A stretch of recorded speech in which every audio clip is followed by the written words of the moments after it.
Good morning and welcome to the Talk of the Town. I'm Sonali Wanigabaduge. Joining me this morning is Professor Anura Wijayapala, former chairman of the Ceylon Electricity Board, also head of department at the Department of Electrical Engineering at the University of Moratuwa. Good morning and welcome, Professor. Good morning, Sonali. Nice to be in the program. Thank you very much. Professor, this year has seen 3 significant tariff revisions to electricity, a 66% increase in February, a 14% decrease in July, and an 18% increase just last week. At present, we see there's heavy rainfall across Sri Lanka. The state-run Ceylon Electricity Board has recorded an accumulated loss of 272 billion rupees up to 2022. Ultimately, it is people who literally have to pay the price. Can you help us understand the reason as to why we have to bear the brunt of exorbitant price hikes? I think, Sonali, the underlying fundamental reason is we have one of the highest electricity generation costs in Sri Lanka, despite our having cheap hydropower and a few other sources like coal, but we produce 20% of our electricity from expensive oil-based electricity generation sources, so which will not decrease our electricity generation costs, and therefore I think this year we have had these kind of electricity cost increases.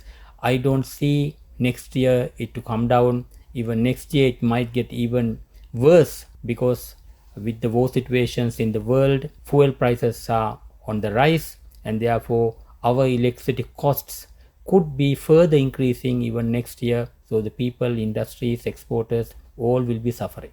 The Minister of Power and Energy has announced that a new mechanism will be introduced to revise electricity tariffs every 3 months. Now, for businesses and industries, price certainty is a basic prerequisite. Could you help us understand the implications of this set of revisions?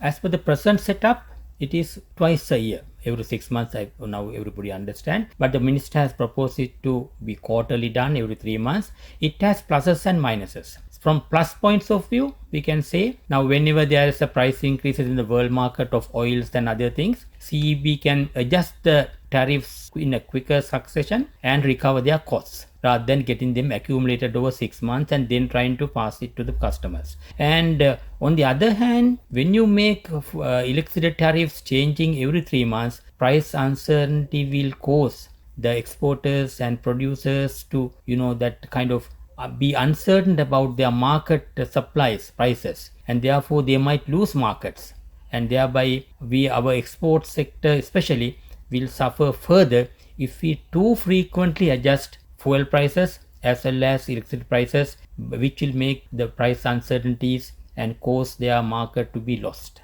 If we take the key stakeholders in the power business, we have the CEB, the PUCSL, LECO, private entities who are producing and selling to CEB, as well as powerful trade unions within the CEB itself, including the Engineers Union, who we see act in a high-handed manner every now and then. Could you help us understand how must the CEB get its house in order? And what are the wrong decisions that are being made at present that has led to this crisis in the power sector? I think the CEB has the strongest set of unions. I think almost about 60 unions led by powerful Engineers Union. But unfortunately, their strengths, they have used for their personal benefits and not for the benefit of the institution. For example, when the government cancelled Sampur power plants, the unions never used their strength to ask for the government, if you cancel Sampur,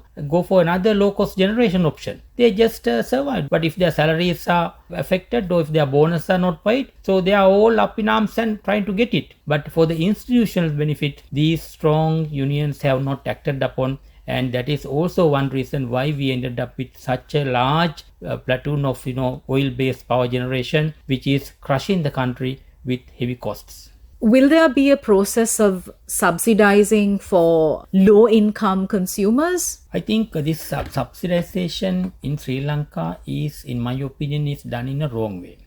Mm-hmm. So it is electricity subsidy is a generalized subsidy. Now, even a rich man, uses 30-40 units due to whatever reason in his bungalow in Anuradhapura or somewhere because he visits it only once a month, then he also enjoys the subsidy. Right. He gets electricity at say 10 rupees, 12 rupees. Okay. Right? Okay. But I think the electricity subsidy in the future, PUCSL and the government must think of giving it to the targeted groups. Sure. So it should not be a generalized subsidy, a targeted subsidy for groups like say Samurdhi holders or somebody, then only they get the benefit. Generalized subsidies are wasted. Right. So that's what's happening right now, is it? It has been happening in the last 30, 40, 50 years, which is also a reason why the sector is losing money.